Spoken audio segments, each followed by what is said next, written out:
Contohnya, ketika kita berbicara soal air, satu air itu basah, tapi yang satu bilang air itu bahan bakar. Silakan bagaimana? Selama dua-duanya kita dengan baik dan benar, ya jangan. Sekarang kita mau berapa? Kalau kita membahas saja, bahasa dari apapun yang bisa kita bahas.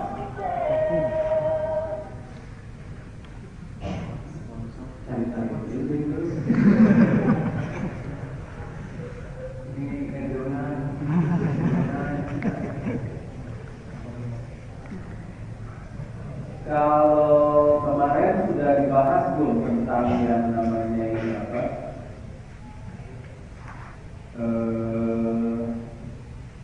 Mulai dari awal lagi ya, seperti kenapa Al-Fatihah itu wajib di dalam sholat. Apakah kita sudah mengerti betul yang namanya Al-Fatihah? Tahun kemarin ya, minggu kemarin, tahun kemarin. Karena sebagai masyarakat kita akan membahas satu ayat ketinggalan. Atau kita membahas yang lain aja. Atau gimana akan aja. Gimana akan biar gampang.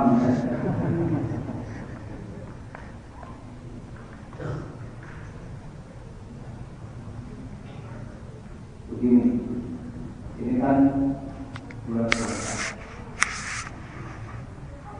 bulan di mana kita harus bisa mengendalikan, bulan di mana kita harus bisa mematuhi. Nah, sekarang apakah kita sudah bisa mematuhi atau belum? Kenapa kita tahu ini dimatuhi? Jangan dulu sama manusia sama Tuhan saja yang perlu dimatuhi. Gitu kan?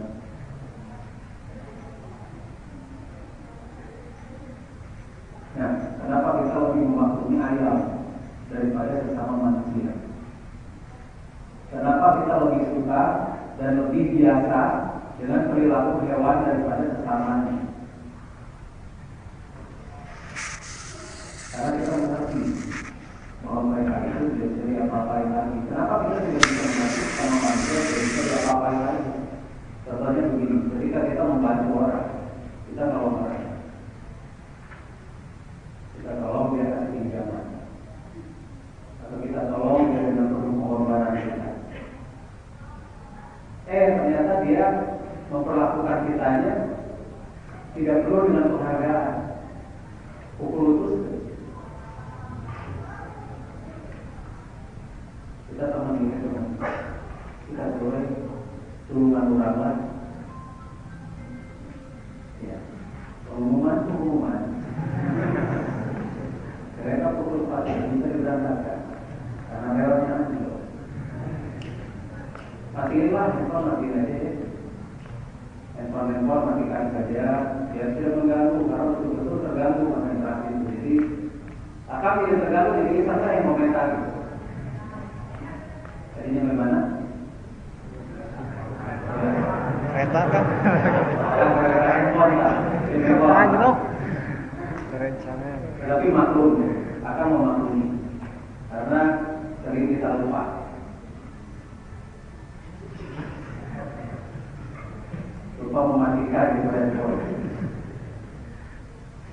Atau kita ada satu keperluan sehingga handphone itu harus dinyalakan dulu. Tapi kalau misalnya ini dinyalakan, ditekan saja ya, silent.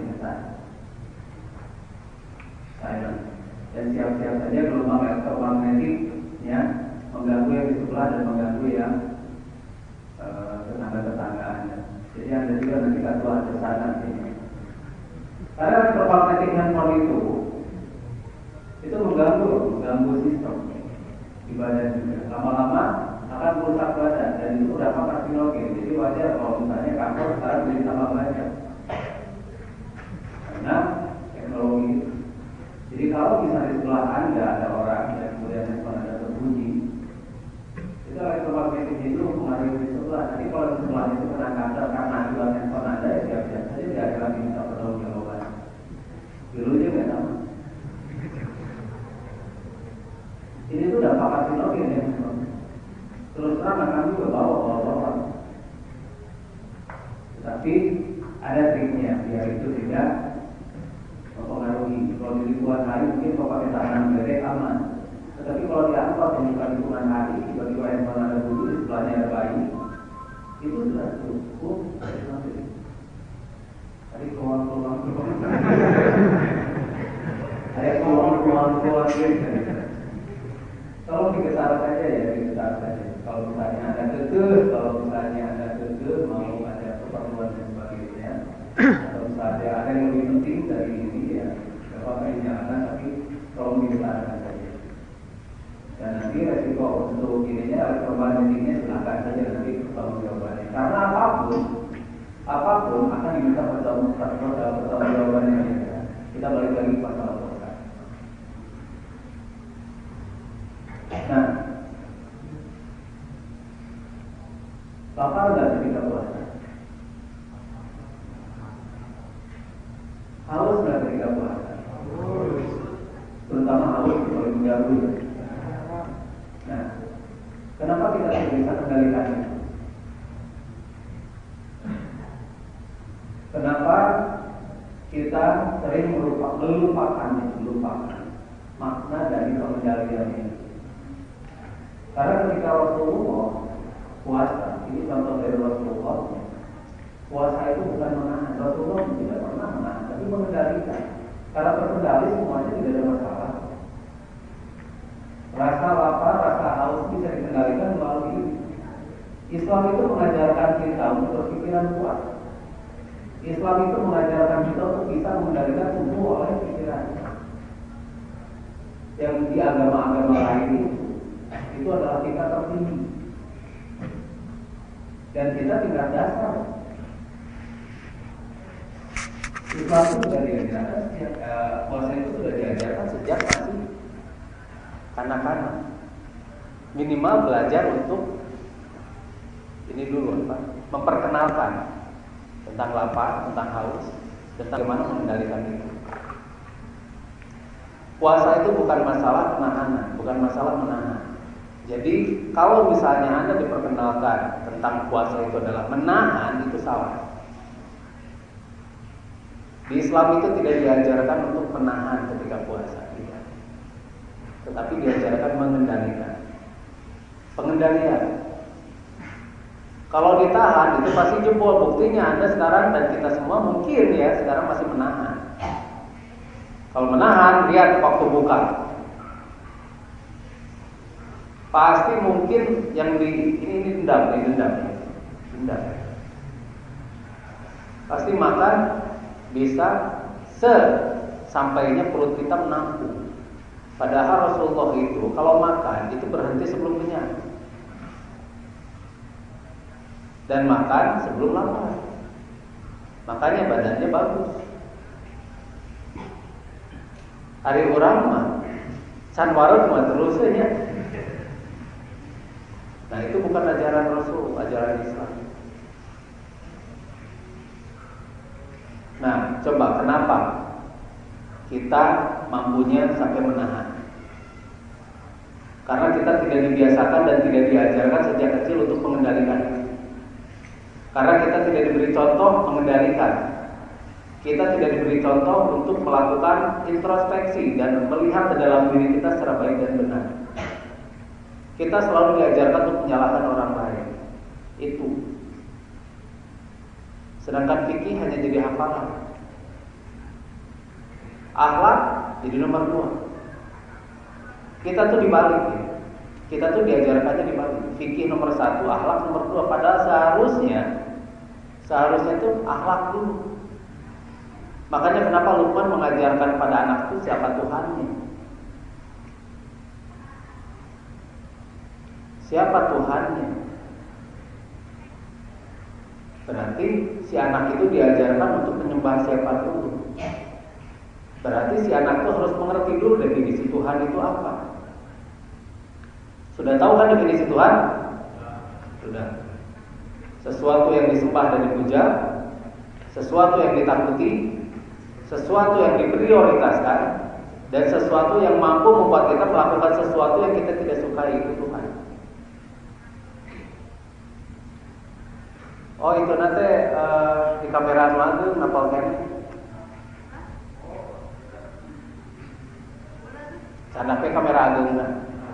Sakan tenan canda tu lah. Ini mangkota. Nah, mohon dah tanah dirinya.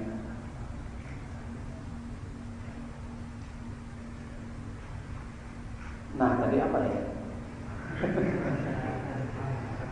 Nah, jadi ketika kita sudah mengenal siapa Tuhan dan apa itu Tuhan, pertanyaan pertama di akhirat kan membuka siapa Tuhanmu. Jadi yang ditanya di akhirat itu bukan status Anda. Jadi jangan silau sama status. Ingat ya, ingat bahwa anak itu dititipkan kepada kita, bukan pada sekolah. Yang dititipi anak itu kita ke orang tua. Kenapa seolah-olah yang namanya sekolah itu, kalau misalnya kita tidak sekolah akan mati. Seolah kalau kita tidak sekolah itu, wah kita dianggap manusia yang aneh, terbelakang. Padahal kalau misalnya kita beragama Islam, kita tahu bahwa sekolah itu bukan segalanya, tetapi mencari ilmu lah yang penting. Kan sekolah kan mencari ilmu kan? Iya, kalau benar mencari ilmu, tapi kan penting mencari nilai dan status. Selama ini kita sekolah hanya mencari nilai dan status, bukan mencari ilmu. Sok tanya, kalau Anda sekolah, kalau nggak dikasih ijazah mau nggak? SMA, sekolah di SMA 8, nggak dikasih ijazah. Loh, tujuan kamu kan mencari ilmu, bukan jadi ijazah, mau nggak? Kalau saya mau deh.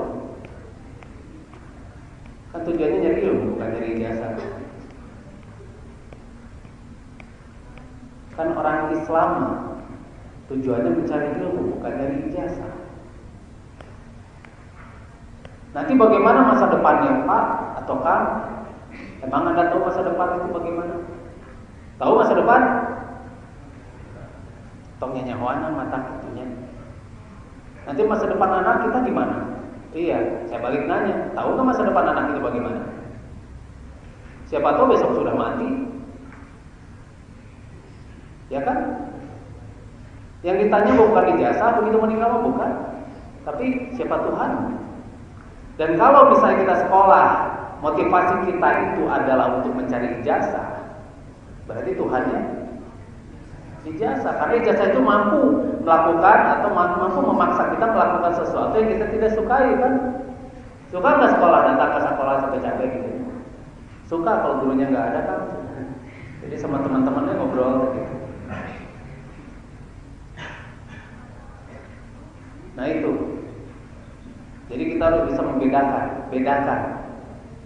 bedakan antara sekolah dengan mencari ilmu. Jadi siapa sih sebetulnya Tuhan kita? Makanya jadi asal lulus gitu kan. Asal lulus, yang penting mah lulus lah. Karena nilai mah. Nah, apa yang terjadi ketika kita sekolah? Anda mencari ilmu atau menerima ilmu? Menerima kan? Anda tidak mencari. Kita itu semua tidak mencari ilmu ketika sekolah, tetapi menerima ilmu.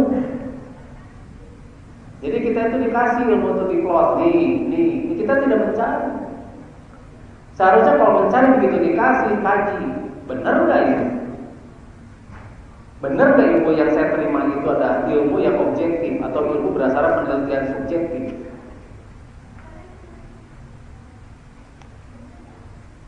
Kita mah enggak akan nerima aja. Soalnya kalau kita mikir, Kalau bisa kita mencari ilmu, bisa-bisa kita disepetan ke guru gitu. Bisa-bisa nilai kita ditekan oleh si gurunya. Karena mereka egonya besar-besar, gede-gede. Jadi kita belajar untuk dianiaya. Can gaul kan. Lihat aja anak-anak kecil sekarang ya, ngomongnya itu ampun. Anak-anak kecil yang sekolah SD, terus tebaroga cedok, terus TBC, teboga cedok, nyerios nanti, aduh, ikan nyeri hati kolot, gitu kan. Nah, apa tanggung jawab kita orang tuanya ketika anak kita semacam begitu di akhirat?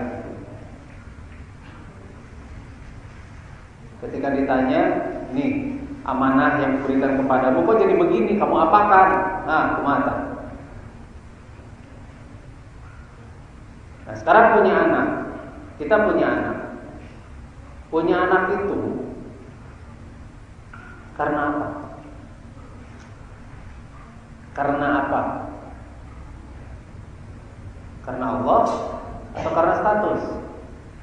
Karena kawinkan? Lain. Motivasinya karena apa? Karena Allah atau karena status? Coba tanya secara jujur pada diri sendiri atau pada siapapun.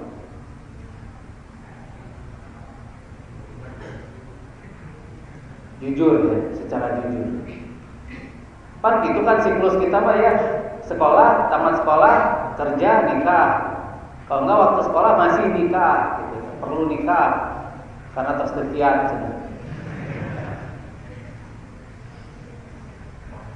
Jadi sekolah anak SD dulu aja. Sekolah terus. Apakah ilmu yang akan kita dapat ketika di sekolah itu tidak akan dipertanggungjawabkan? Dipertanggungjawabkan loh. Anda S3, doktor, Anda doktor. Nah, doktoral Anda itu nanti dipertanggungjawabkan di akhirat. Ilmu Anda dibantu membantu kemaslahatan umatnya. Nah, kumaha. Ilmu yang kita dapat itu apakah hanya sekedar kebanggaan ataukah dimanfaatkan untuk umat? Nah, ini masalah. Jadi bukti luhur ilmunya. Siap-siap pertanyaan itu bukti luhur.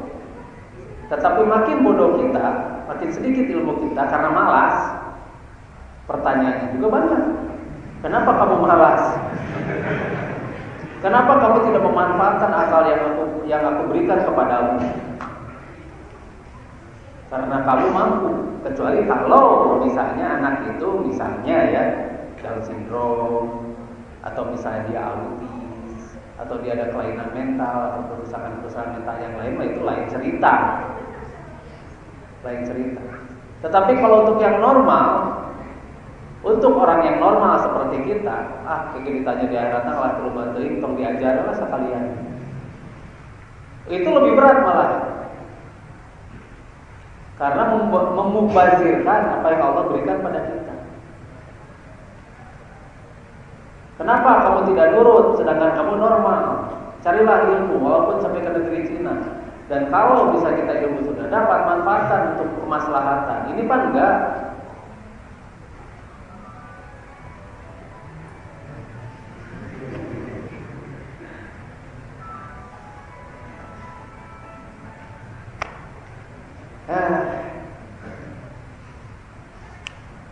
Nggak tenang.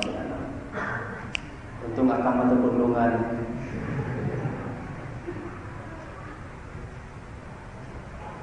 Nah itu dia. Ilmu yang kita dapat semua dapat pertanggungjawab. Siap-siap saja. Dan bagaimanapun juga,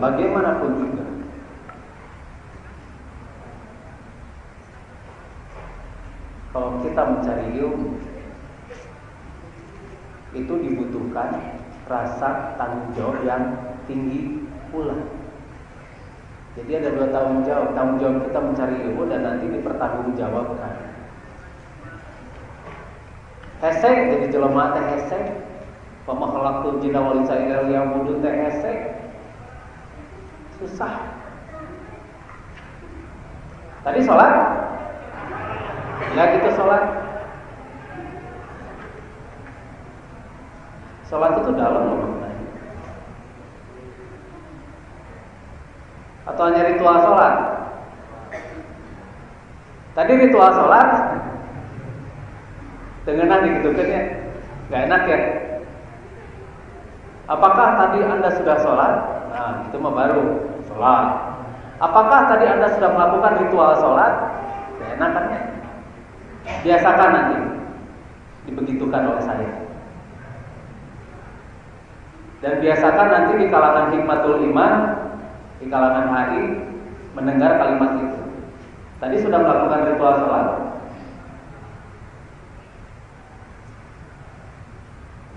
Sudah jam berapa? Barusan. Karena sholat itu kita mendirikan dari awal sampai akhir itu sholat. Sujudnya itu bukan karena kita nungging gitu kan. Kita sujud itu betul-betul sujud. Setelah sujud itu simbol untuk penyerahan total pada Allah Subhanahu wa taala. Dan ketika kita berjalan pun pikiran, perasaan kita, semua molekular tubuh kita masih sujud enggak pada Allah? Coba kita ingat kan? Selempang biasa.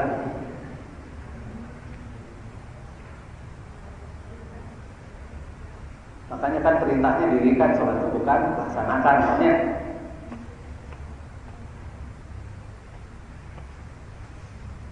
laksanakan bukan, tapi dirikanlah. Nah itu yang sulit. Memang sholat gampang. Sholat itu amat sangat sulit sekali.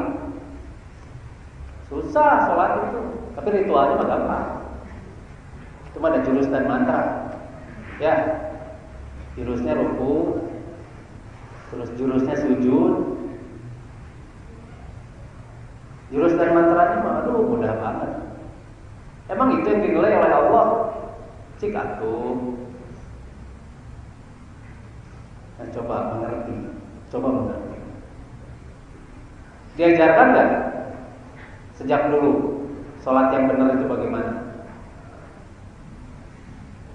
Sholat yang benar teh kieu nya pas tahiyat kita goyang-goyang ini cicing aja dong gitu ta. Diam begini. Jangan kegituan. Jangan kalau ada yang tahiyat dikieun eleks ya.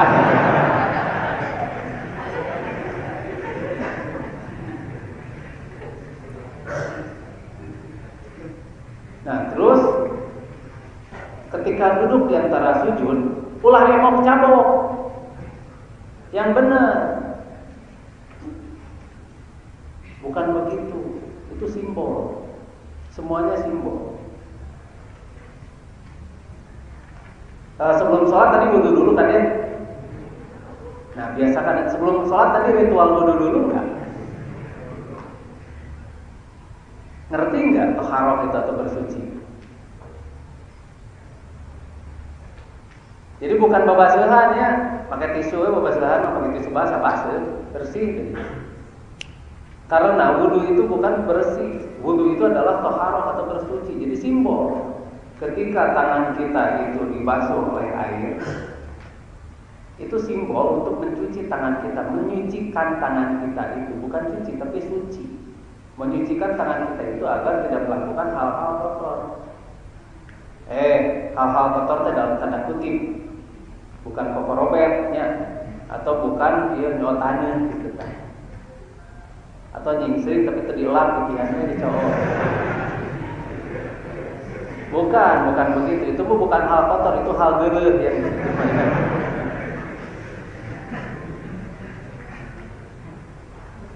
Tapi kotor dalam tanda kutip, kotor dalam arti simbol. Nah, kita itu selalu dikenalkan tuh ritual dan ritual. Gerak sholat, bantu sholat di bambu, gitu kan. Pukul, bukan begitu.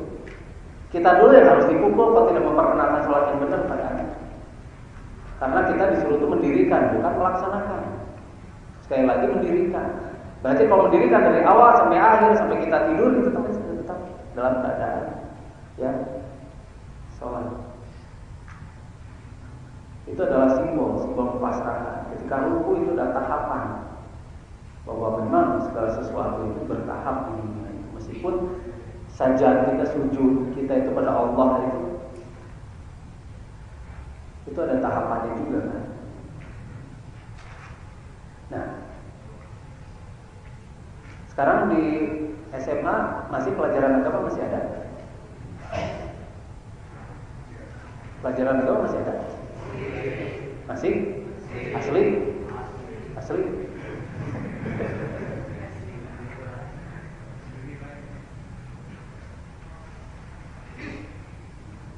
Nah, itu dia. Ketika kita sujud itu adalah simbol. Tetapi bukan berarti setelah sholat itu, setelah ritual sholat itu selesai, kita tidak masih sujud. Itu semuanya harus benar. Semuanya lillahi ta'ala. Niat ibadah itu tidak ada lil pahala atau lil jannah. Niat ibadah itu adalah lillahi ta'ala. Tidak ada lil jannah. Itu mau urusan Allah. Nah, kalau surga neraka nggak ada, masih mau menyembah Allah, masih mau berbuat baik nggak?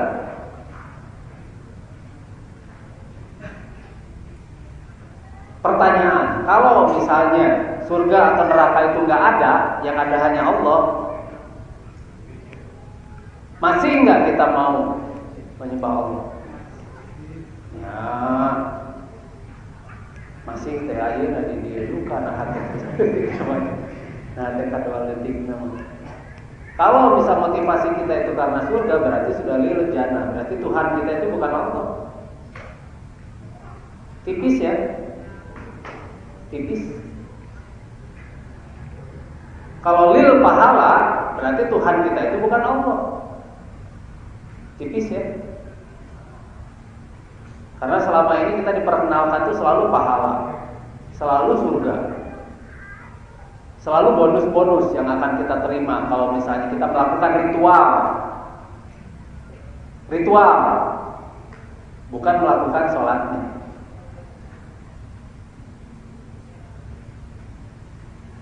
Kumahatan. Jadi kalau kita punya anak, yang pertama kali harus kita perkenalkan pada anak itu adalah siapa Tuhannya. Karena kita tidak pernah tahu umur anak kita itu sampai berapa tahun. Tiba-tiba disuntik meningitis maut. Atau tiba-tiba ketabrak di jalan, orang terbongok gitu pas begitu. Tiba-tiba serentak makan. Jodongan jerit itu teh. Pas tinggali anak kurang geus paloboran geuting didinya penjian sirahna kumaha.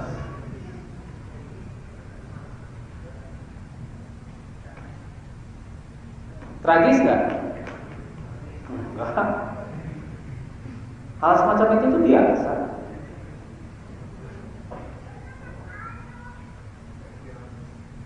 Hal semacam begitu tuh biasa. Karena orang-orang beriman itu dia tidak khawatir dan dia tidak sedih hati. Walau khaufun alaihim walau hum yahzanun. Al-Baqarah 112. Orang-orang beriman itu dia tidak khawatir dan dia itu tidak sedih hati. Jadi kalau tiba-tiba anak kita jebret maut gitu kan, ya sudah, berarti ujiannya selesai.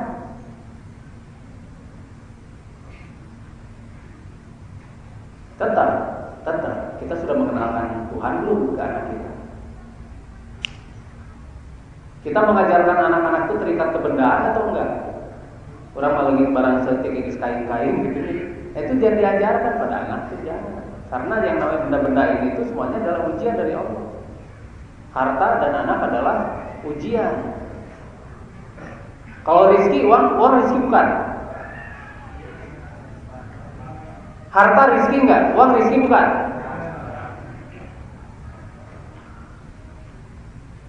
Mungkin baru tahu ya, mungkin sebagian ada yang baru tahu bahwa yang namanya uang itu bukan rezeki. Wa'lamu annama amwalukum wa auladukum fitnatun wa ma indahu ajrun azim. Al-Anfal 28, bahwa sesungguhnya dan ketahuilah bahwa harta dan anakmu itu adalah ujian bagimu. Jadi rizki itu bukan duit, bukan. Harta itu bukan rizki, bukan.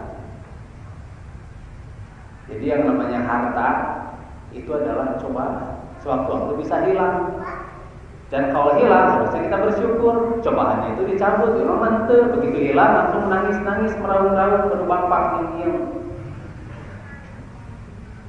Kang, mobil saya hilang, Kang, kemana Kang? Tolong cariin. Wah, didinya gitu teh.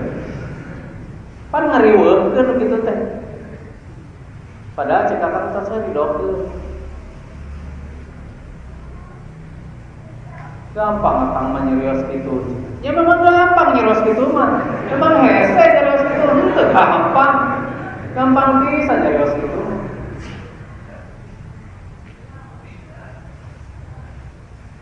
Kemana mobil api Kang? Suka teuing. Nanya ke Akang, tapi kapaksa di teangan gitu. Dasar. Tapi itulah ya, karena ada ilmunya untuk melacak itu.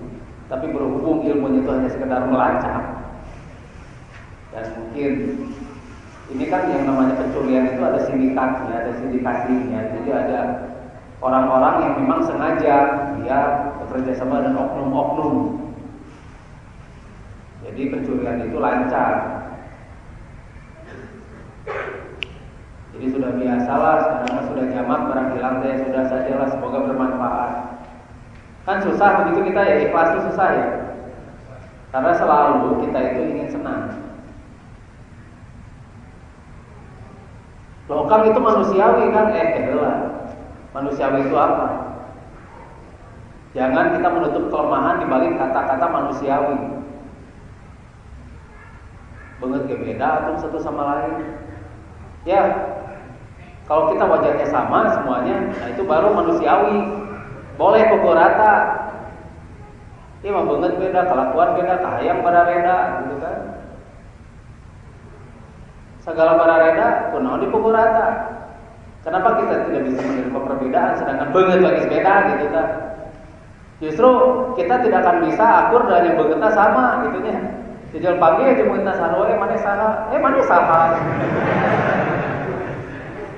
Anu hiji mikir bapak ini leweng di mana? Anu hiji mikirna kieu, aing di cloning iraha aja. Jadi macam-macam.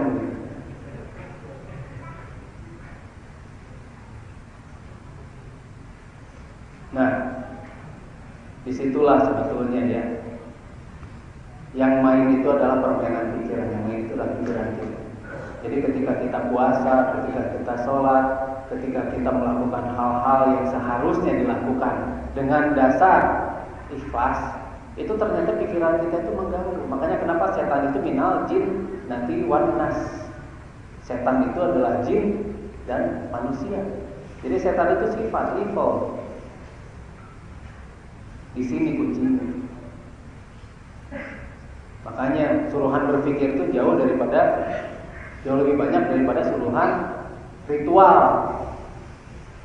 sholat. Kan mau ke parcel nih, karena berpikir itu jauh lebih penting daripada ritual-ritual yang sebetulnya kita tidak mengerti. Nah, untuk mengerti berarti kita harus mengkaji. Nah, untuk mengkaji kita harus open mind. Jangan merasa kita geus nyaho jadina ngajago, padahal masih bodoh tapi ngajago alias BTN. Dan dunia penuh dengan orang-orang semacam itu. Jadi terima saja ya. Itu soal bodoh tapi ngajago. Puasa yang kita lakukan sekarang mungkin cuma ritualnya saja ya. Ritual puasa, tapi maknanya sendiri. Ada yang mengerti? Mengendalikan itu semua? Tidak diajarkan, kalau menurut Akang banyak yang tidak diajarkan. Mungkin diajarkannya baru di sini entah. Begini, ketika kita lapar, coba perhatikan lapar. Perhatikan. Mengapa perut kita lapar? Ini ada cadahar kamu. Iya. Belum makan. Iya, memang. Belum makan pasti lapar. Apa yang terjadi ketika belum makan jadi lapar? Pernah nggak kita memperhatikan rasa lapar itu? Bukan diperhatikan, dirasakan. Terus iba diri, aduh lapar. Terus bebeja kemudian lapar tuh, oh lapar, mahal tuh. Sarewe yuk.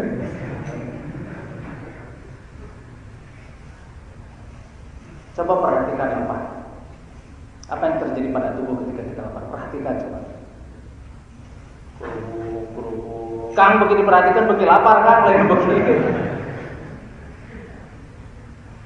Ya wayang nah tetap karena memperhatikan berarti waktu kita merasa lapar dan haus itu perhatikan apa yang terjadi. Introspeksi. Ini mantannya. Kakak kebayangkan aduh sapatang guna berat-berat. Jika ada lonte bukana make ieu nanti diperlukan ku hayam asik tah. Itu sama nama saleutik we baturanna loba gitu. Kebayangkeun teh karana itu we gitu tah. Padahal bukan itu. Coba perhatikan. Ketika kita lapar itu apa yang terjadi di kimia tubuh yang ada di lambung? Asam lambung itu terjadi bagaimana? Kerubu, gas naik gitu kan. Yang kukur-kukur itu bukan cacing ya. Itu gas terjadi pada asam. Coba perhatikan terus kendalikan. Kendalikan itu begini. Pikiran, perasaan kita itu semua terkendali di situ. Coba kendalikan si aktivitas dengan pikiran kita. Saya akan mampu mengendalikan lapar saya. Saya akan mampu mengendalikan haus saya. Dan saya akan mampu mengendalikan semua nafsu yang ada di dalam tubuh saya agar pikiran saya bisa mengendalikan dengan baik dan benar. Terus konsentrasi. Nanti lama-lama lapar dan haus itu bukan hilang ya, ada. Tapi tidak jadi siksaan. Yang menjadi siksaan itu adalah iba diri kita. Kita jadi kasihan pada diri kita. Dan kita membayangkan enak-enak karena kita terlalu terbiasa dengan hal-hal yang enak-enak. Itu. Sok pasang. Eta anggo dirinya oleh kaset-kasetna anggo timpal lah benar. Timpal.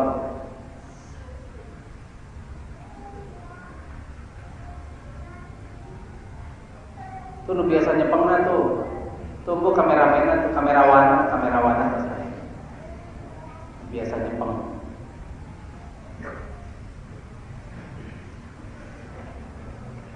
Coba. Dulu diajarkan begitu enggak?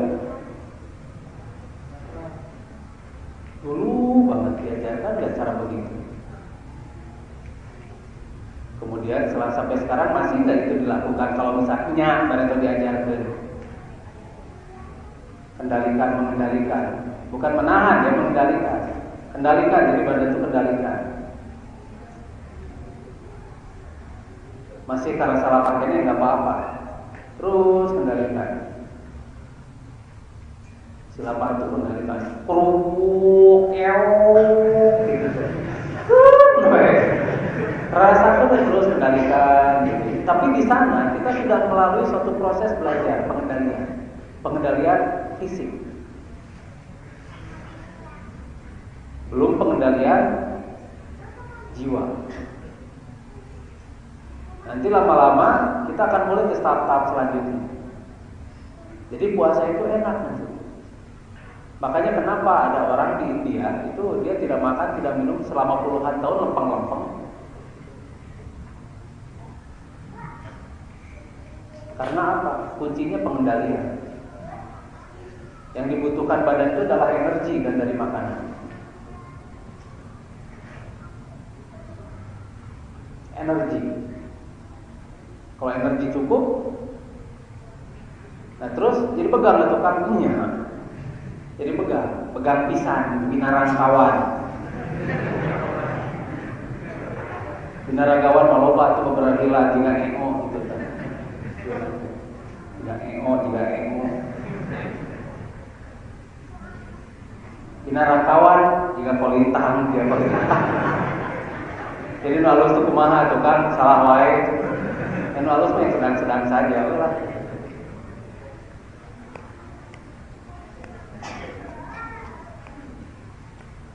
Nah itu dari sana. Coba kendalikan. Nah dari sana juga kita belajar mengendalikan semua nafsu-nafsu yang ada di dalam diri kita. Itu intinya puasa, kendalikan. Coba kenapa kita marah? Perhatikan. Coba kenapa kita sedih? Perhatikan.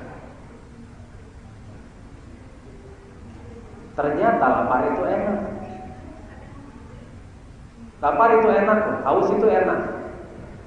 Jadi diingat-ingat ke orang.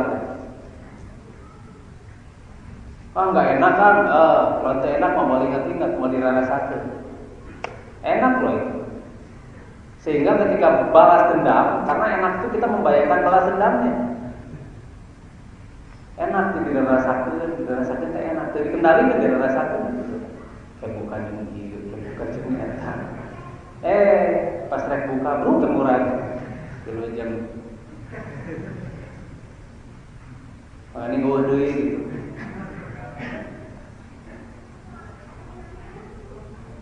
Nah itu intinya pengendalian.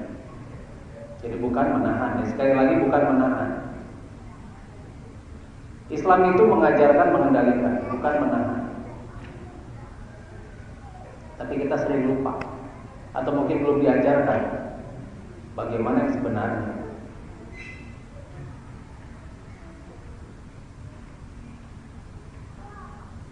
Taharah atau bersuci, bukan bersih-bersih. Tapi ketika kita berwudu itu ada simbol dan ada filosofinya. Ketika mencuci tangan, kita berikrar pada Allah tuh bahwa tangan kita ini tidak akan melakukan hal-hal buruk, tidak akan maling, tidak akan korupsi, tidak akan nampili, tidak akan dan hal-hal yang tidak dikehendaki oleh Yang Maha Kuasa. Terus mulut, ketika kita wudu, kecepuk, wah gitu. Itu simbol bahwa mulut kita itu, kita berikrar pada Allah, ya Allah ya Rabbi, bahwa mulutku ini aku tidak akan berbicara sesuatu yang menyakiti hati orang lain. Tetapi kalau bisa disakiti orang, saya balas ya Allah. Pasean begitu maknanya. Sok mangga. Atau pengalian untuk teralihan perhatian. Ada mangga, terus masuk teh mangga buah itu kumaha? Isi salahnya. Mangga, bus pisang, bus jambu gitu. Nah, jadi sekali lagi, ketika kita taharah atau bersuci, ketika kita mengambil air wudu, ketika kita membasuh tangan, itu ritualnya membasuh tangan, tapi padahal sebetulnya pikiran perasaan kita itu sedang bersuci, ya Allah ya Rabbi. Aku mensucikan tanganku ini dari segala macam perbuatan-perbuatan yang Kau tidak ridhoi. Aku mensucikan tanganku ini dari perbuatan-perbuatan yang maksiat, dari perbuatan yang tercela, dari perbuatan-perbuatan yang tidak Kau kehendaki dan tidak Kau ridhoi. Nah, waktu kita wudu begitu enggak? Tangan saja dulu tuh, telapak. Tidak. Dan ngantri kan di tukang sini. Itu bisa cepat, gak usah lama-lama, gak usah nguleng gitu. Ya Allah, ya Rabbi. Bisa saja menunggu.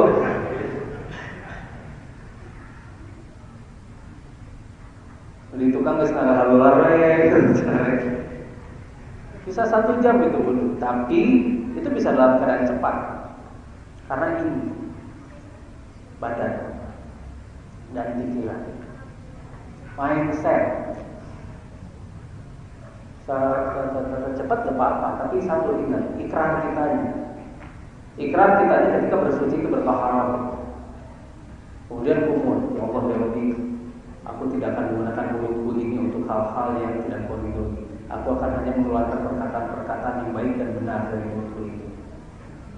Nah, sudahkah ketika kita berkumur-kumur ketika taharah atau bersuci itu begitu? Nah, silahkan tanyakan pada diri kita. Atau tengarti gitu, akhirnya berkumur pulang kajian lah. Mangkewe dari magis ritual nama. Terus hidup. Aku tidak akan sniff atau mencium sesuatu yang merupakan keburukan orang lain. Tapi orang ada resep dah. aku mencium keburukan di orang ini, aku akan selidiki.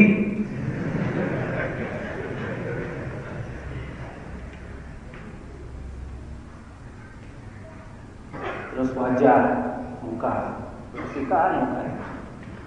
3 kali itu simbol. Jadi ya Allah, jadi aku akan memberikan wajah ini, Rasul berseri akan memberikan wajah ini menjadi tidak menimbulkan hal-hal yang menimbulkan fitnah dan sebagainya. Aku akan membuat wajah ini menjadi nyaman dipandang oleh orang lain. Dia mau manyun gitu sama sekali. Terus sampai tangan begini. Aku akan membasuh lenganku ini, mensucikan lenganku ini. Jangan sampai melakukan hal-hal yang menyakiti orang lain, alias membabuk orang lain dan sebagainya. Telinga, kepala ini tuh membasuh tuh kepala semuanya. Ya Allah ya Rabbi, aku basuh kepala ini, aku sucikan kepala ini dari berbagai pikiran-pikiran yang kotor, keras dan sebagainya, memikirkan hal-hal yang tidak baik, memikirkan hal-hal yang jahat. Aku jaga telinga ini ketika kita membasuh telinga dari berbagai macam perkataan-perkataan, dari berbagai macam ghibah, dari berbagai macam hal-hal yang tidak Engkau kehendaki ya Allah. Nah coba. Terus kaki, ya Allah ya Rabbi, aku tidak akan melangkahkan kaki ini pada hal-hal yang maksiat. Berat, tanya wudu aja udah berat. Ya, kalau benar wudunya ya. Karena sekali lagi wudu itu bukan bersih, tapi thaharah, bersuci. Kalau bersuci, berarti kita harus mensucikan, betul-betul mensucikan. Bukan membersihin. Kalau mau bersih mah gampang. Gosok sing bersih. Herang dengan air celana. Tapi tidak suci. Karena suci itu bukan dari kulit, suci itu dari dalam. Kalau bersih-bersih, nah itu dari luar. Jadi selama ini apa yang kita lakukan itu baru sebatas ritual, belum pada intinya. Jadi rarusu, cepat, beres. Terus waktu ke muka itu dikitukeun tah. Jadi di sisi air itu dikitukeun, prot. Atau ke batur cereng. Cuek lagi. Dan itu sering akan alami. Ceprot, kita ngerti gitu kan. Ngerti. Cuek. Prot. Berak.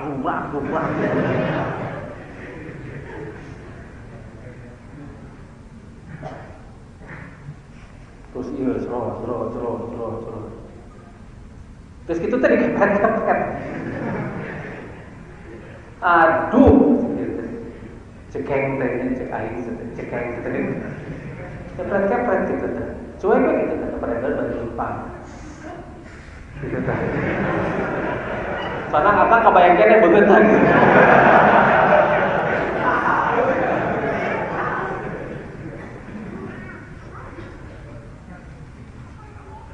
Dan banyak yang begitu tuh, banyak. Dan akan sering mengalami kejadian kalau wudu di masjid, maka akhirnya akan wudunya di rumah aja. Jadi untuk menyelamatkan diri.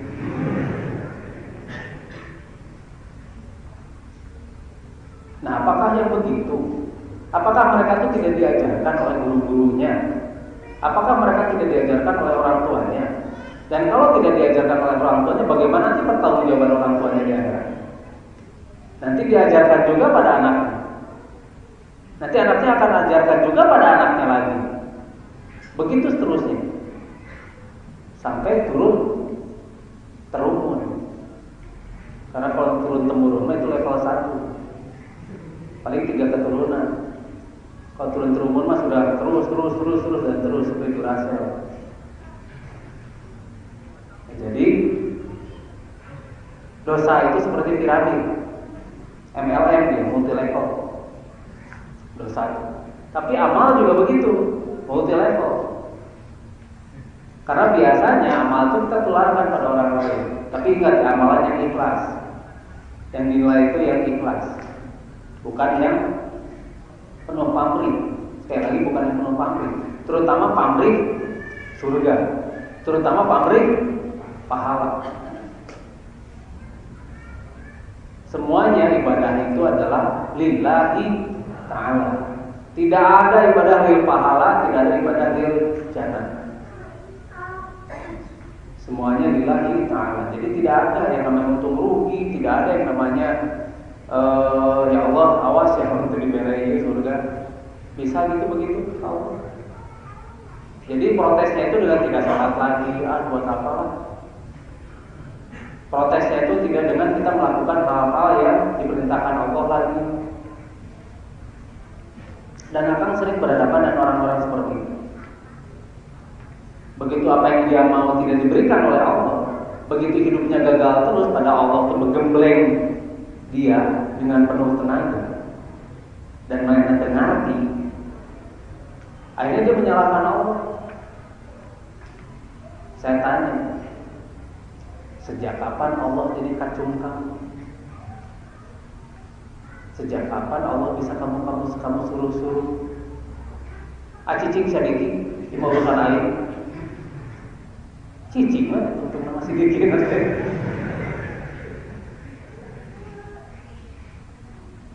Yang enggak cicing.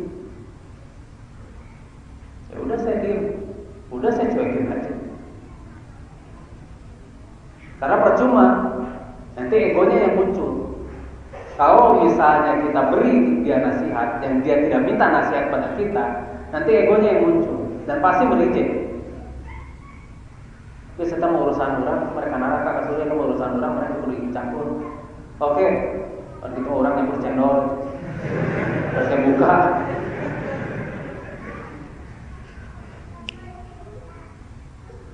Kalau begitu saya sudah tidak akan membahas lagi, tidak akan membahas lagi. Ya sudah, tapi saya tidak menyerah. Jangan menyerah dong. Jangan.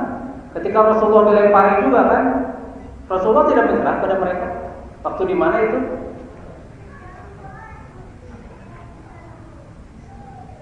Di mana?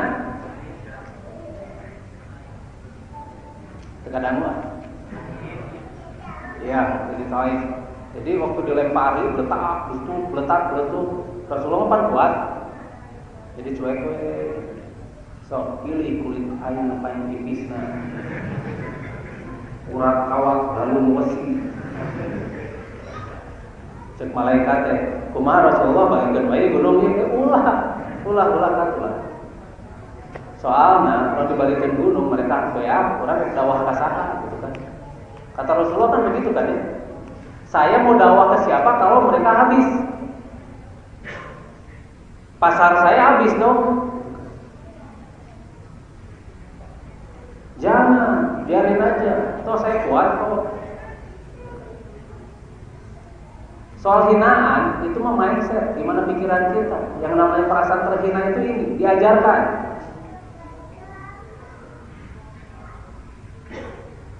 Hinaan itu diajarkan. Kita merasa terhina diajarkan. Sekarang kita diludahi, marah nggak kita? Wah marah. Soalnya kita diajarkannya marah. Tapi di suku Busmen di pedalaman Afrika diludahi itu tanda cinta. Kecelot gitu kan. Celepot. Mohon ya.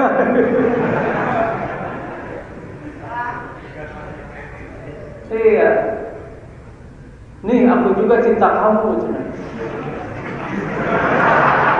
Asupkeun tina ceuri, asupkeun tina irung, ceprot gitu. Jika kalian langsung tadi kalian kejo.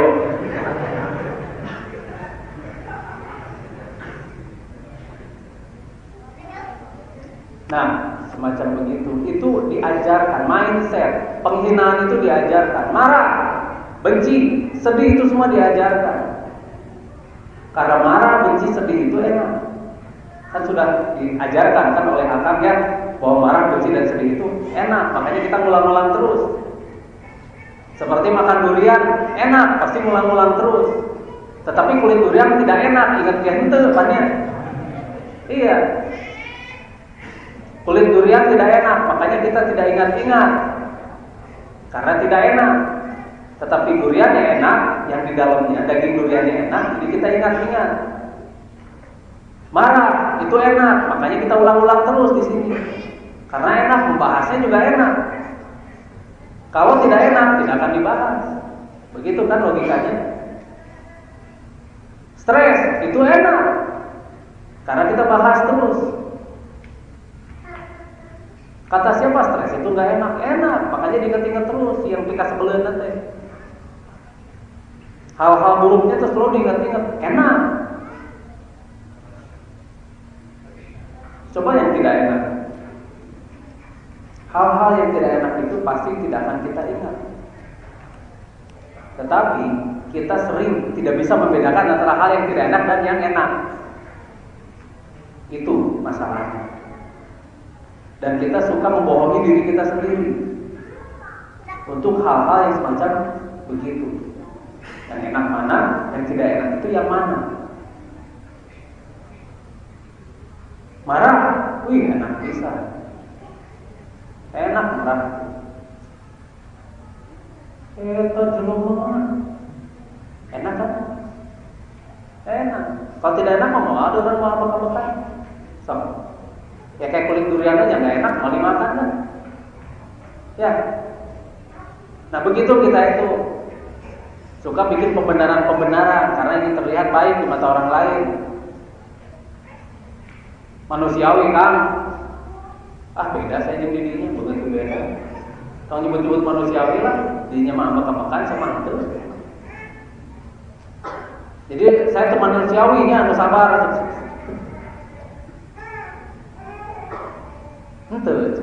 Oh, jadi manusiawi itu juga dirinya kita makan, anu benci batur gitu, anu sedih. Yang begitu yang manusiawi. Manusia menurut kita atau manusia menurut Allah? Pertanyaan, manusiawi menurut kita manusia atau manusiawi menurut Allah? Manusia menurut Allah, kata ting tum deui tah. Anu ting tum deui. Kalau manusia menurut Allah yang bagaimana?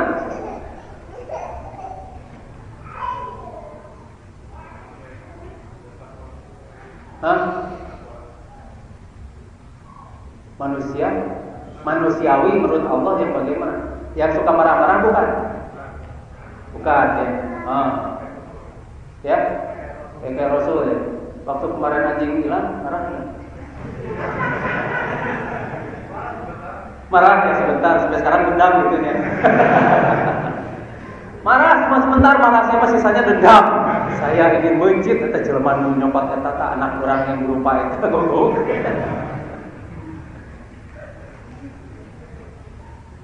Apa begitu yang manusiawi? Manusiawi menurut Allah yang suka ini bukan, yang suka benci orang lain bukan. Bukan kan? Manusia menurut Allah yang dia itu sedih nggak?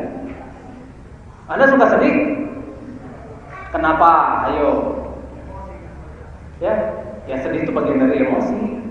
Marah, benci, sedih itu bagian dari emosi. Terus wajar, wajar.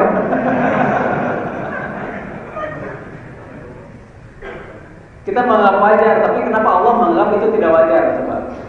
Yang lebih tahu siapa? Iya, benar orang nyawanan, ayo. Tak, bantu dimention bantu.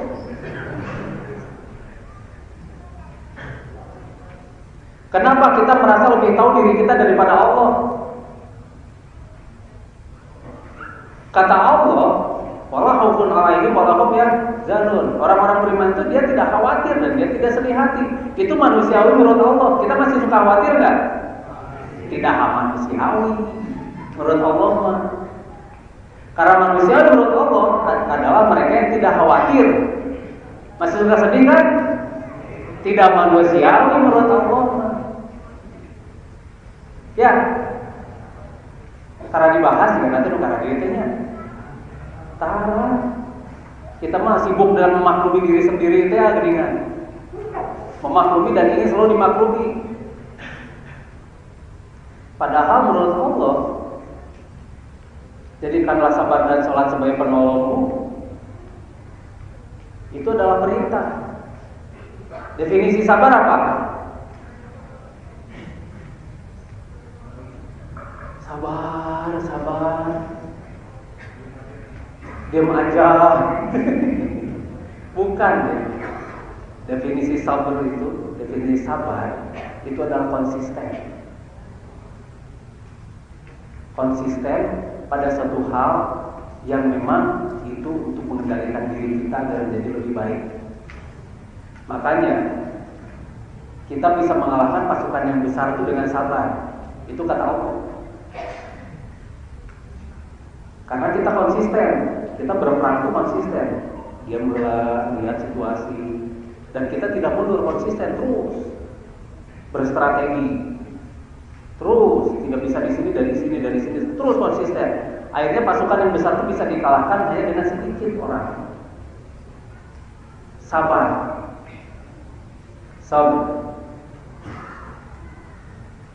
Jadi arti sabar itu bukan mulut nada, bari jeung ningali itu bari jeung ambak di tukang gitu, nafsu kapegung amarah kesabaran kawadahan. Bukan begitu sabar itu.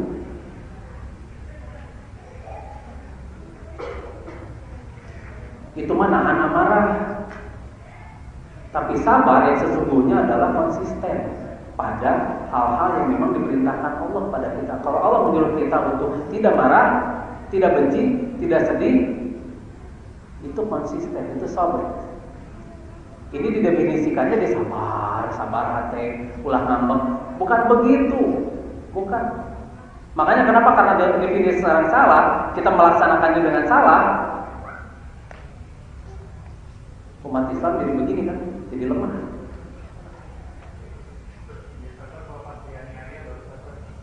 Baru sadar itu mah, bukan baru sadar bahwa kita itu sebetulnya sedang dianiaya. Padahal seharusnya kalau bisa kita sabar, kita tahu bahwa kita itu dianiaya. Tapi aniaya itu apakah kita tidak bisa mulai pelajaran dari itu? Aniaya itu permainan pikiran. Aniaya itu di sini, mindset. Kita merasa teraniaya. Kita merasa teraniaya kan? Ya siapa aja, bukan saya aja. Siapa aja. Kalau kita merasa bahwa gemblengan itu jebret dianiaya itu adalah gemblengan dan kita menjadi lebih kuat, apakah itu sudah masuk kategori penganiayaan atau gemblengan? Nah itu dia. Tipis antara penganiayaan dengan gemblengan itu tipis. Ya. Anda merasa teraniaya, ditampilin, keplok gitu kan. Teraniaya enggak? Atau merasa tergembleng, keplok. Coplok ya nah buntuna. Coplok buntuna teh nu bolong jadi cager.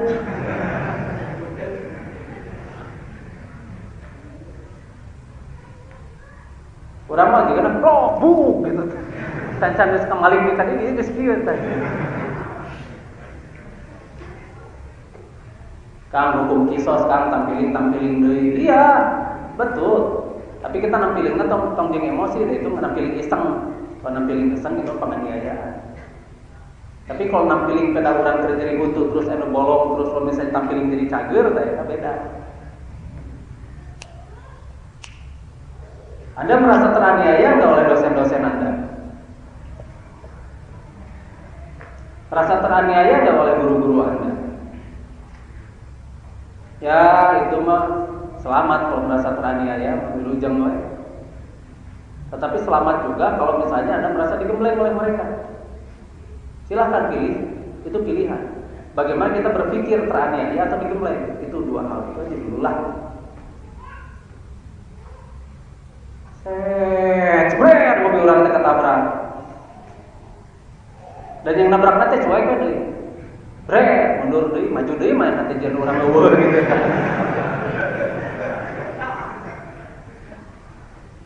Jadi orang eueuh. Marah enggak?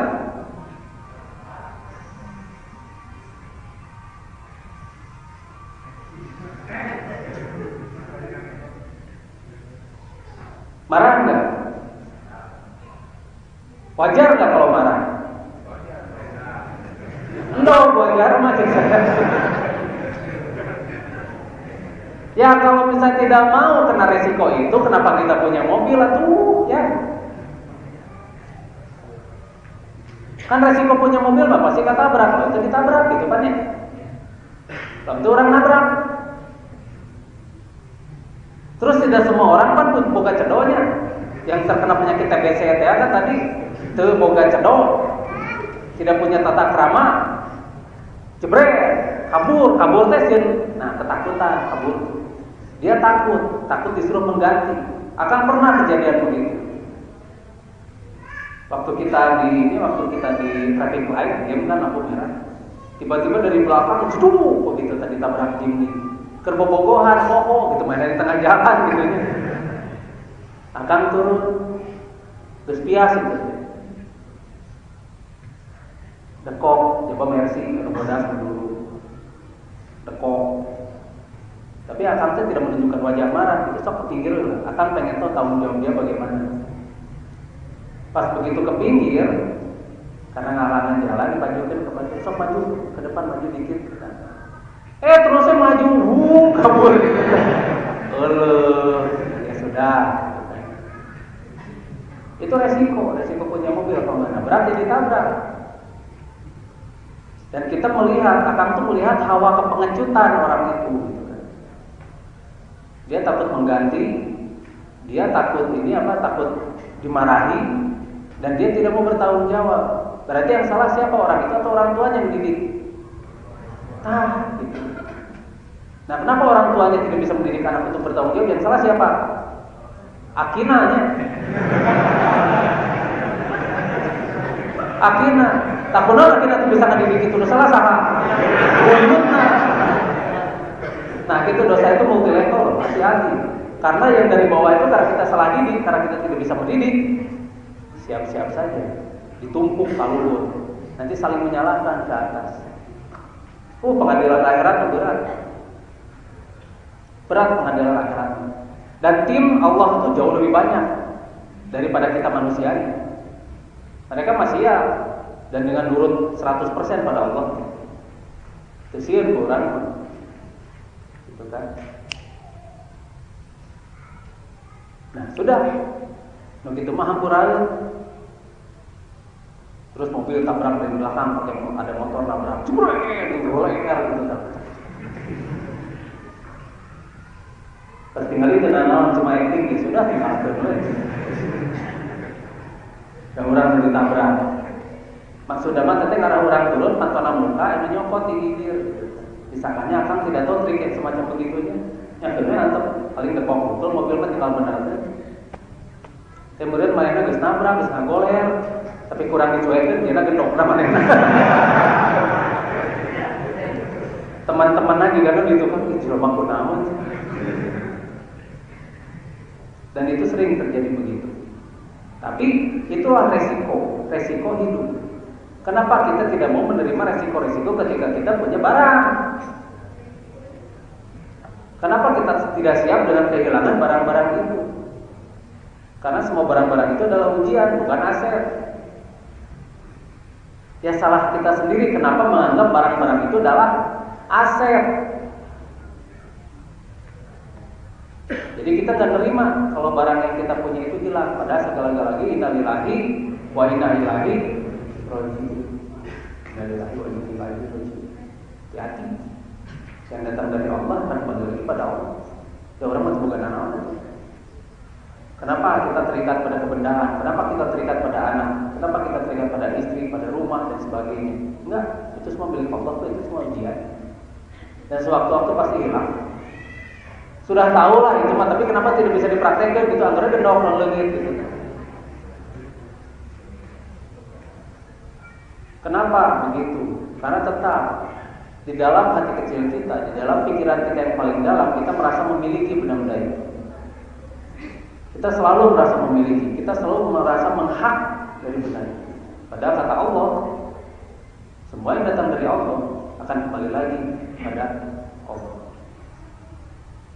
Ya terserah caranya mau gimana Allah.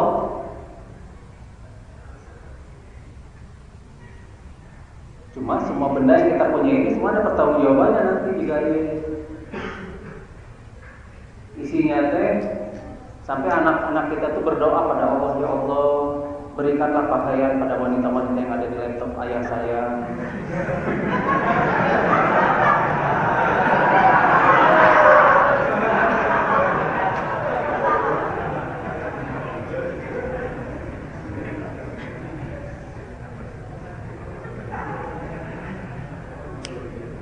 Aku malah terus gitu.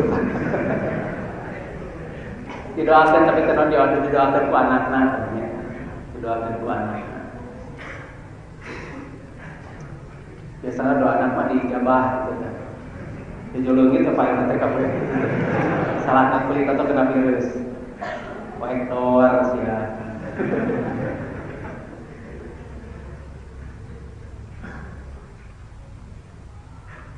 Nah itu dia.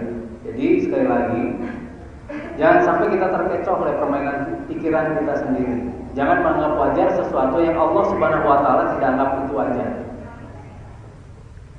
Apa yang diajarkan oleh Al-Quran, apa yang diajarkan oleh Rasulullah itu yang paling penting.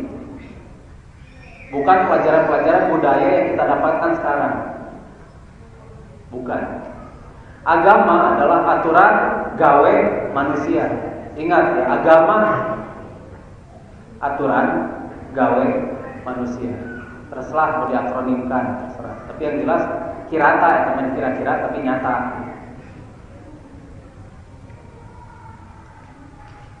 Agama aturan gawe manusia. Jadi pertanyaan gampang, agama Anda Islam? Hah? Hah? Hah? Ya gitu. Kalau Islam kenapa manajemen lebih dipentingkan daripada pelajaran yang lain? Kalau Islam, kenapa Anda lebih berat pelajaran fisika daripada kita mengkaji apa yang Allah ajarkan pada kita? Kak, di Al-Quran fisika loba benar teh. Betul. Kak, di Al-Quran juga yang namanya ini apa penemuan-penemuan itu bisa kita dapatkan dari Al-Quran. Betul itu. Dan bahkan teknologi Al-Quran itu bisa melompat, kan? Itu ya sama omongan saya.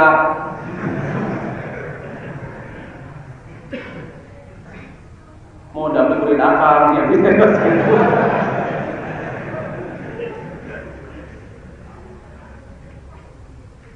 Coba kalau kita belajarnya atau berkacanya pada Al-Quran, insya Allah teknologi kita akan melompat. Makanya kenapa Al-Jabar ditemukan di Islam, Al-Kebi dari Islam, Ibnu Sina jadi bapaknya kedokteran. Karena apa? Berpikir. Yang salah kita, kenapa kita sekarang belajar ke Yahudi? Jadi barodo orang teh. Nah coba kalau kita mengkaji Al-Quran dengan yang sebenar-benarnya mengkaji. Jadi ngaji, sanes ngawas. Mereka mana ke pengawasan? Mau maju-maju. Soalnya ngawas. Mereka mana ke pengajian? Di anu kasar di Sundama, tapi itu yang benar. Ke pengajian adalah pada ngaji, sanes pada ngawas. Nah itu yang penting. Pengawasan atau pengajian.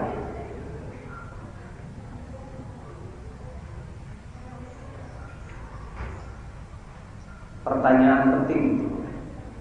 Kalau ngawas, baca terus.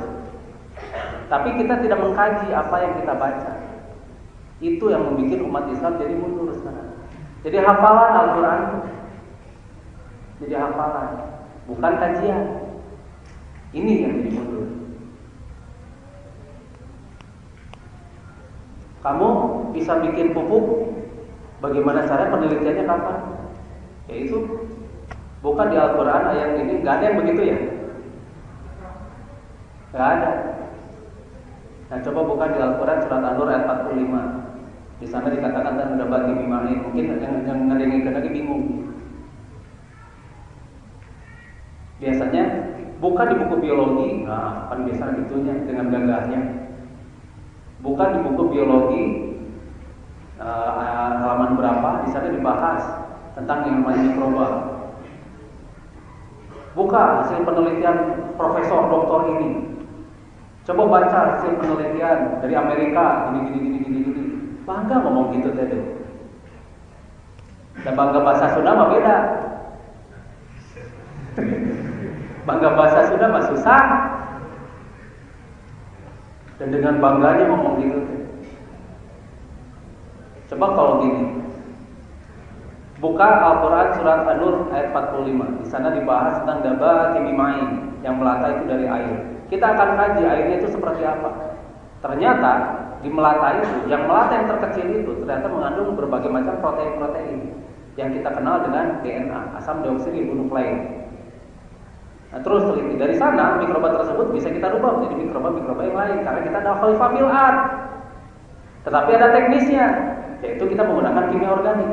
Dari misal pohon ini karena kita meneliti. Nah, sok bingungnya. Tapi itulah Islam. Itulah Islam. Jadi pupuk gitu kan. Jadi mikroba DZA. Itulah Islam. Jadi Islam mah dia berpikir, bukan menerima saja. Nah, kita sekarang umat Islam itu sengaja dibikin begini biar kita tidak berpikir. Sadar nggak kita dibikin begini? Makanya sadari, sampai sekarang dia sadari kita tuh sedang bikin begini. Kita itu sedang selalu terikat pada status. Dipaksa kita itu agar selalu terikat pada yang namanya status. Kalau kamu tidak sekolah, kamu akan jadi kerek, begitu kan? Kalau kamu tidak sekolah, kamu akan jadi orang yang sangat hina-dina. Hina-dina naon? Hina lomari. Kalau kamu tidak sekolah, kamu mau jadi apa? Iya ya Pak ya. Bapak juga sekolah cuma gini-gini aja.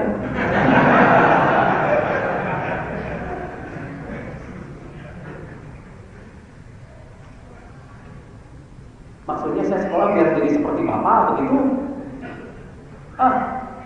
Alias instan.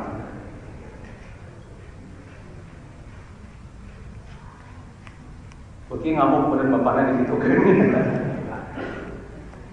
Nah, hati-hati. Ini adalah jebakan-jebakan. Ini jebakan. Kita sekolah, sekali lagi, kita sekolah itu mencari ilmu. Berarti kita harus berpikir, bukan menerima, bukan menerima ilmu, tapi mencari.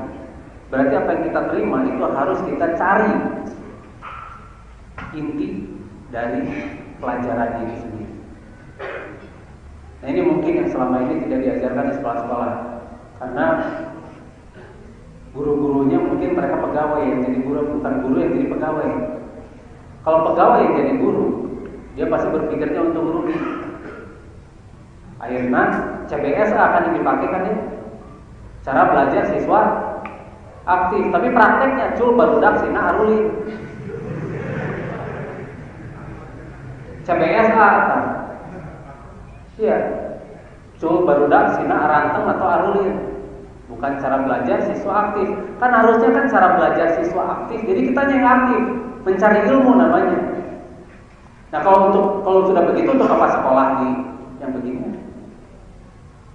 Gak perlu.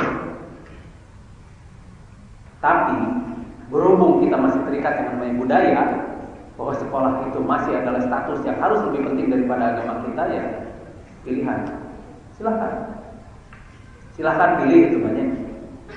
Dan resiko Anda tahu sendiri nanti di akhirat.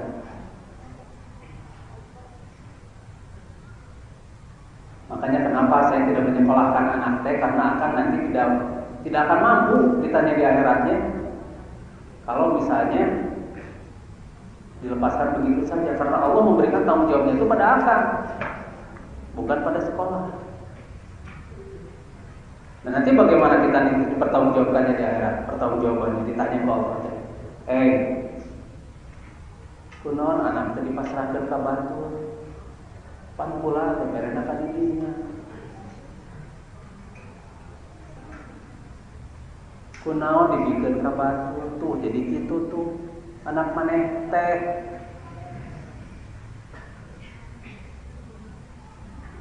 Nah, Kalau sudah begitu gimana?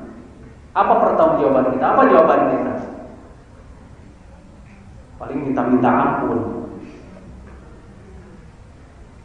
Kalau sudah begitu sudah terlambat.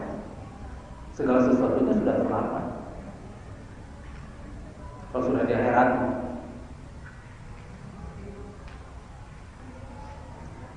Makanya kenapa surga itu jembatannya Siratal Mustaqim, seperti titian serambut dibelah 7. Itu teh saking susahna. Bukan karena memang aya jembatan ngebentang terus lagi gitu anta.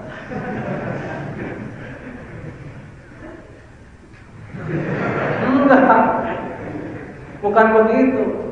Itu tuh simbol saking susahnya untuk mencapai surga itu. Makanya seperti titian serambut dibelah 7, itu saking susah, super susah. Jadi bukan benar-benar jembatan, bukan. Kalau bisa dengan ritual sholat kita sudah bisa masuk surga, alangkah murahnya itu surga. Kalau bisa dengan puasa, ritual puasa kita masuk surga, alangkah murahnya itu surga. Bayangkan, murah sekali. Titian serambut dibelah 7, Siratal Mustaqim, bukan itu, bukan titian. Nah, kan kita mah diajar Travis tuh, diajar karena tetecean. Kita tuh menerjemahkannya itu sok letterlock, jangan letterlock, jangan yang tersurat, tapi justru tersiratnya itu jauh lebih dalam. Saking susahnya itu masuk surga, makanya namanya titian serambut dibelah 7. Nah bisa gitu, serambut dibelah 7.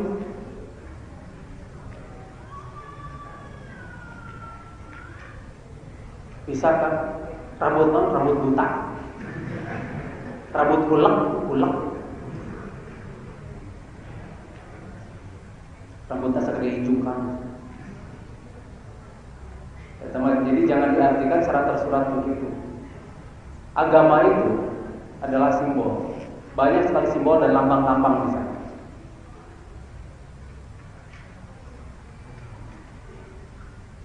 Banyak sekali hal-hal yang harus kita kaji sampai sangat dalam dan sangat mendalam.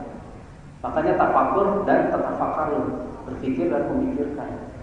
Ini. Kita tidak akan dapat apapun kalau misalnya kita hanya yang tersuratnya saja yang kita lakukan.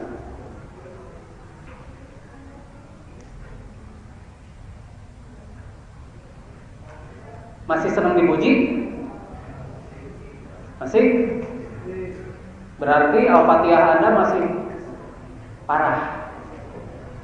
Karena segala puji bagi Allah. Alhamdulillahirabbil alamin. Kenapa kita senang dipuji pada segala pujian hanya untuk Allah? Nah, kenapa dari kecil itu? Berarti yang didiknya siapa? Ya sudah. Sudah kita yang jelas ini ya. Dari kita ke bawahnya sekarang. Dari kita ke bawah, kita ajarkan makna Al-Fatihah itu pada anak-anak kita. Bismillahirrahmanirrahim. Dengan nama Allah yang Maha Pengasih lagi Maha Penyayang. Berarti setiap langkah kita semuanya dengan Bismillahirrahmanirrahim. Dengan nama Allah, dengan nama Allah, dengan nama Allah. Tidak apapun yang kita lakukan itu dengan nama Allah. Betul-betul lillahi ta'ala jadi. Tidak ada pamrih apapun. Tidak ada pamrih apapun. Ikhlas. Allah mengajarkan ikhlas pada kita. Allah tidak butuh kita, enggak, kita yang butuh Allah. Yang Maha Pengasih lagi Maha Penyayang. Kurang tegas digogoreng, dicarekan, tetap masih merek oksigen kan Allah tetap masih ngasih oksigen pada kita, tetap masih ngasih sinar matahari. Tetap kita masih hidup. Pada orang-orang ateis lihat, pada orang-orang yang menghujat Tuhan, yang menghujat Allah, tetap mereka diberi harta oleh Allah. Malah kadang-kadang hartanya berlebihan, jauh lebih banyak daripada kita. Apalah Tuhan itu nggak ada, kan itu kan yang ateis. Tapi tinggal imunan balalengan. Karena mereka bekerja untuk dunia. Dunia, pokoknya beunghar geus mau bisa nanaon, gitu pikirnya.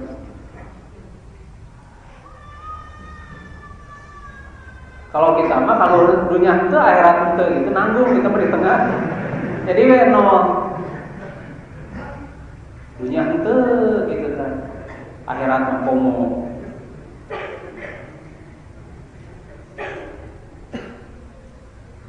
Jadi nu jelas teh kumaha itu urang teh kudu kumaha tuh kan dari segala-gala hese dia. Gimana hese memang. Memang hese. Hirup mah hese. Matakna pas keluar teh orang leweh memang pada bukan ya. Leweh itu karena pergantian dari kehidupan dari dalam air ke kehidupan udara. Jadi dia harus teriak si anak itu harus itu karena pergantian itu. Tapi akan lupa dulu waktu lahir. Bener sama pokok pas lahir. Ada yang ingat waktu lahir? Enggak ya? Sama itu banyak. Terus terang sama pokok pas keluar teh kumaha itu pokok. Kunaon bisa pokoknya? Kurang ingat yuk.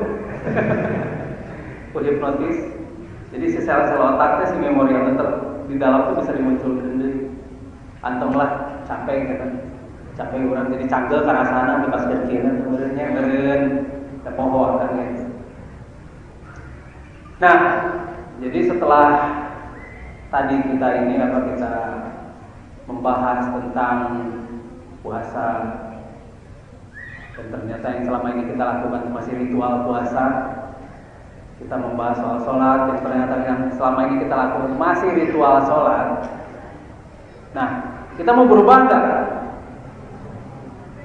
Mau berubah nggak? Isi kabur maut. Jadi rubah di ayeuna.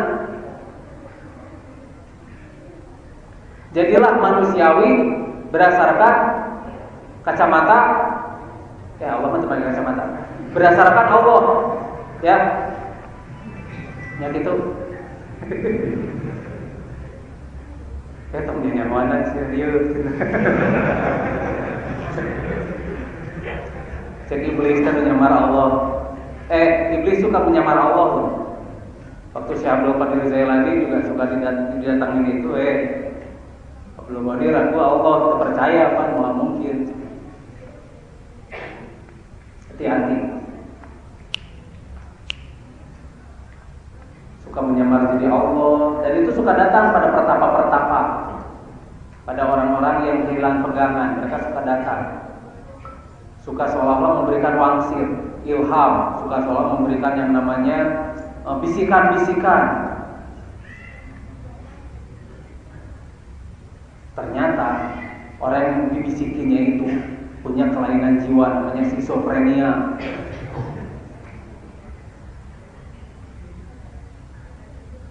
Banyak yang megalomania seperti itu ya, bahwa saya adalah utusan Allah. Anak saya itu Isa.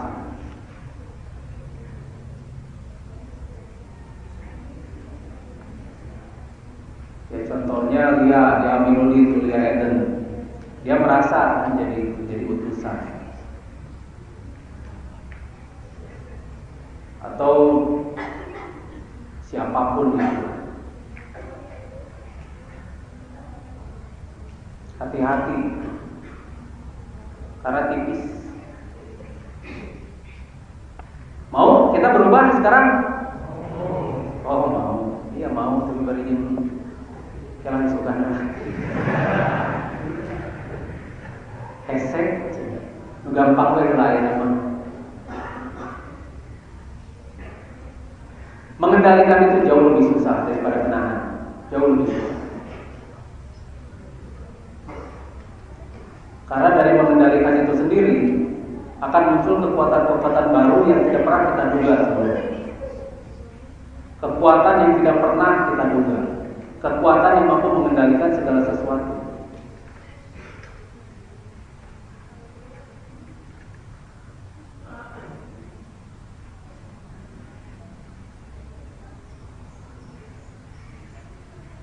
Jadi intinya adalah pengendalian.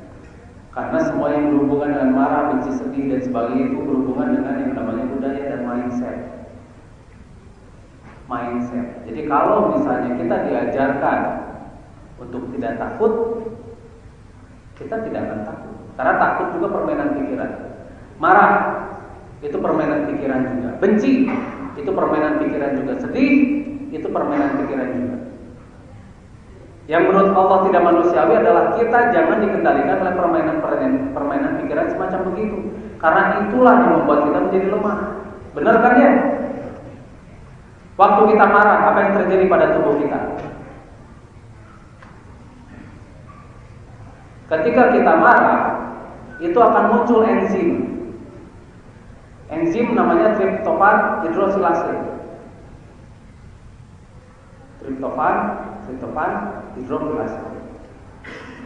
Itu enzim yang mampu untuk menurunkan IQ kita.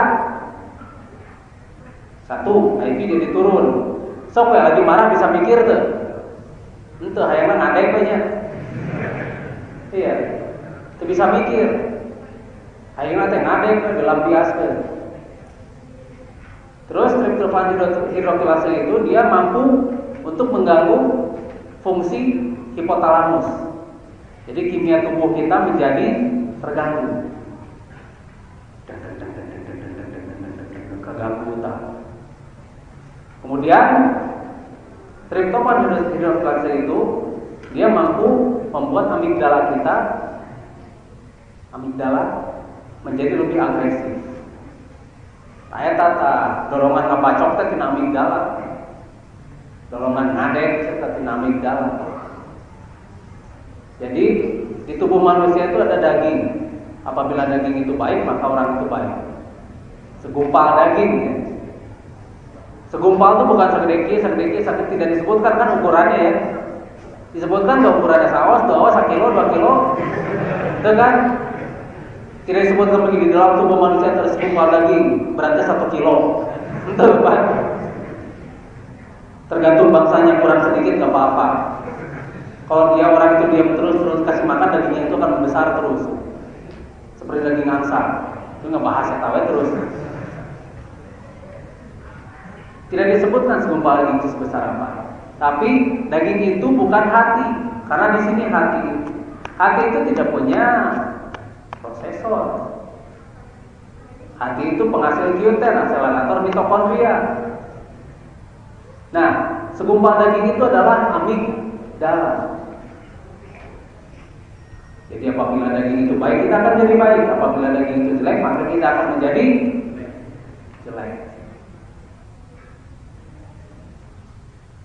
Nah itu amigdala. Jadi sekali lagi, daging itu bukan hati, bukan apelat, bukan jantung. Nah, orang-orang tidak tahu bahwa sebetulnya daging segumpal daging yang kecil itu adalah amigdala. Nah itu yang orang tidak sadar. Padahal sadarilah semenjak sekarang. Jangan sadarnya itu setelah terlambat.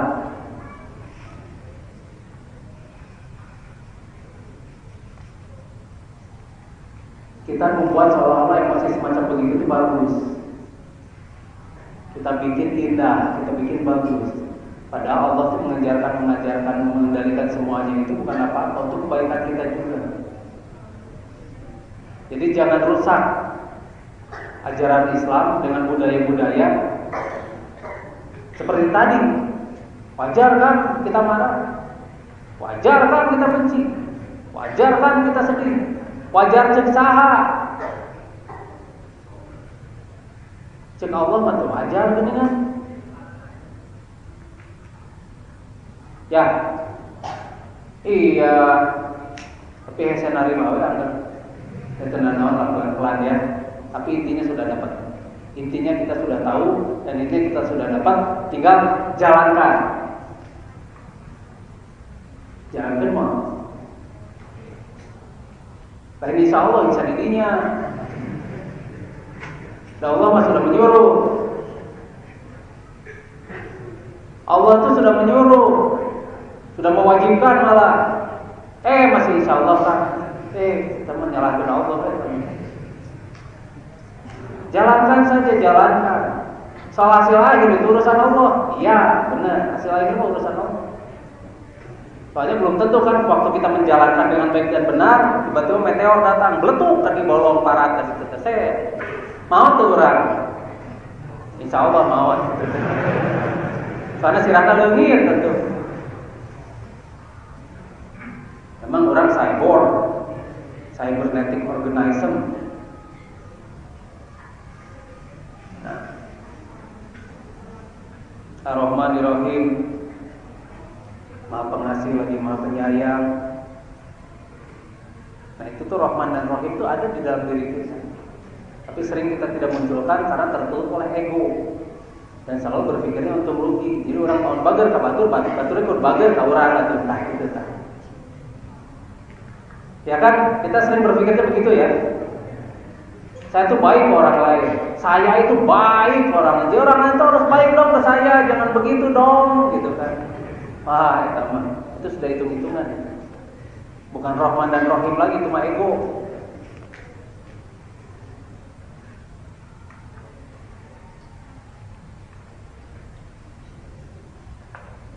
Terus dia karena Allah yang nasta'in. Ihdinas siratal mustaqim.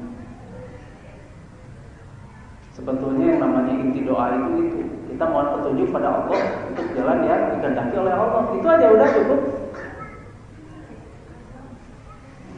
Kan doanya begitu. Tunjukkan aku jalan yang lurus. Jadi kalau kata Allah jangan masuk ke situ, teh nurut gitu. Ada orang memaksa. Ya Allah, saya tidak terima di SMA 8. Ya Allah, saya tidak terima gawe. Terus mengeluh. Cek Allah teh, kan kamu doanya tunjukkan aku jalan yang lurus. Waktu saya tunjukin kok kamu masih komplain sih? Kan saya nggak ngerti Allah. Oh wangsit itu mah sudah jadi wangsit. Itu mah sudah bukan berdoa lagi, itu sudah jadi wangsit. Wangsit mah bukan dari Allah.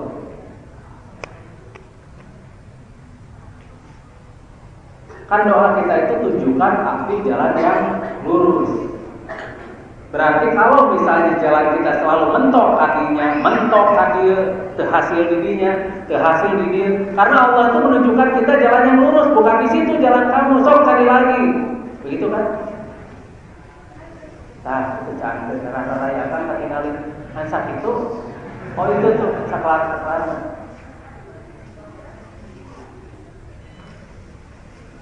Jadi Anda dihibur oleh gambar pemandangan. Jadi tadi sudah difungsikan ininya karena nggak caplak wae sih. Tapi nggak caplak terawas. Rawas nggak caplak teh.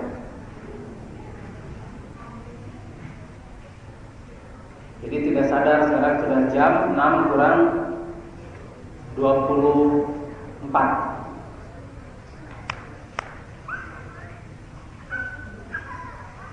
Tekan awas ya namanya, terus pada buka dulu ini. Kebayang saya buka. Ini ya Pan, ya jujur saja lah, ya. Iya jujur saja, kebayang saya buka. Berarti yang kebayang saya balas dendam dan kesenangan. Berarti di mana pengendaliannya? Ya, iya akui saja lah. Nah, sarapan sunahnya itu kurma. Pertanyaannya, apakah kurma yang sekarang kita dapatkan di sini itu memanisan? Yang dibutuhkan itu glukose, bukan sukrose. Hari ini sudah jadi manisan, siapa tahu gulanya kan gula buatan, kita kan nggak tahu. Yang harusnya buah kurma yang betul-betul masih segar, nggak diapa-apain, dari pohon langsung tik. Yang kesini mah sudah jadi manisan itu mah. Itu malah gula darah jadi tidak berimbang.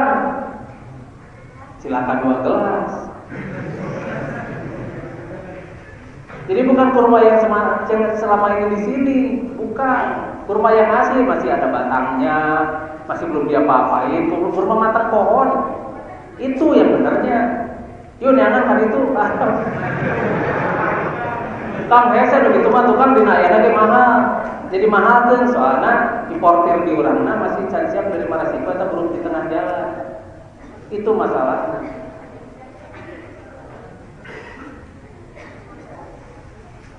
Jadi yang dikirim ke sini yang manis-manis Yang super manis itu manisan kurma.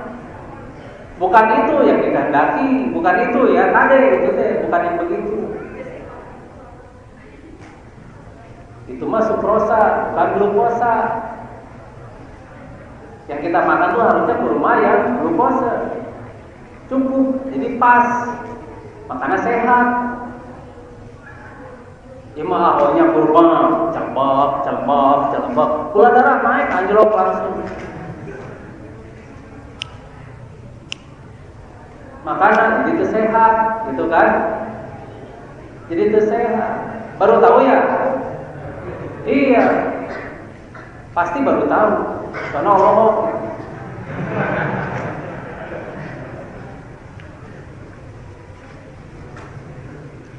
Nah, jadi untuk hal-hal semacam begitu, kitanya harus berpikir, kita harus belajar. Jadi jangan kita itu hanya sekedar ini saja, sekedar nerima saja, jangan. Hati-hati.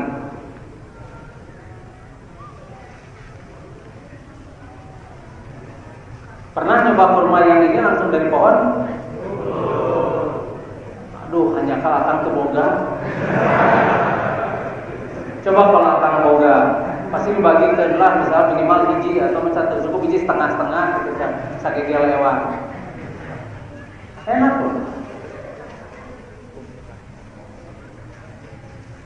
Akan punten waktunya 10 menit lagi berkaitan dengan pembagian dan makan takjil di luar masjid. Ya sudah, 10 menit kira-kira itu.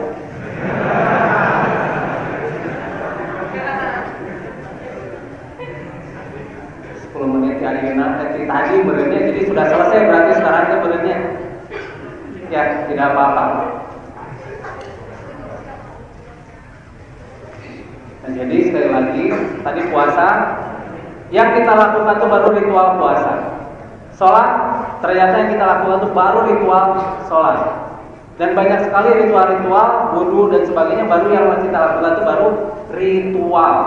Jadi belum ke intinya. Ini yang harus kita bedakan antara ritual yang benar dengan ritual yang dikehendaki oleh Allah Subhanahu wa taala. Jadi untuk sementara mungkin besok kita lebih ini lagi akan ini ya. Tadi itu akan masih ngedit. Akan tuh mau bikin acara baru di televisi. Namanya investigasi astral.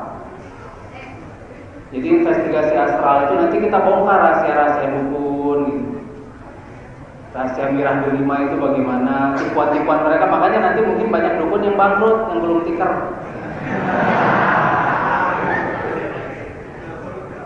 Terus kayak ustaz-ustaz yang ngaku ustaz itu, yang suka ini kayak Ujang Bustomi kayak gitu-gitu ya. Nanti kemungkinan itu kita bongkar trik-triknya kayak nangkep jin, terus itu ditembak sampai berdilangin, apa sih? Botolnya tuh gak mempan, terus jinnya keluar tembak baru pecah. Nah triknya tuh nanti kita bongkar. Kayak Ustaz Cili, kayak gitu-gitu ya. Nanti kita bongkar tipuan-tipuan itu. Makanya mungkin mereka nanti yang ngaku-ngaku Ustaz itu pasti akan kehilangan pasien. Tapi akan tidak peduli karena mereka itu penipu. Makanya yang akan bongkar ini adalah orang-orang yang mereka berkedok-kedok ustadz dan ulama itu, berkedok-kedok pemuka agama. Ini yang bahaya. Karena orang-orang seperti ini penyesatannya itu luar biasa. Kalau begitu akan ini dulu, pamit dulu karena sudah waktunya tadi akan sudah di harewosan. Akan punten waktunya 10 menit lagi. Tadi sudah di harewosan. Jadi akan sekarang pamit dulu. Besok insya Allah akan lanjut lagi. Mungkin nanti ini akan kita fungsikan dengan baik dan benar. Wassalamualaikum warahmatullahi wabarakatuh.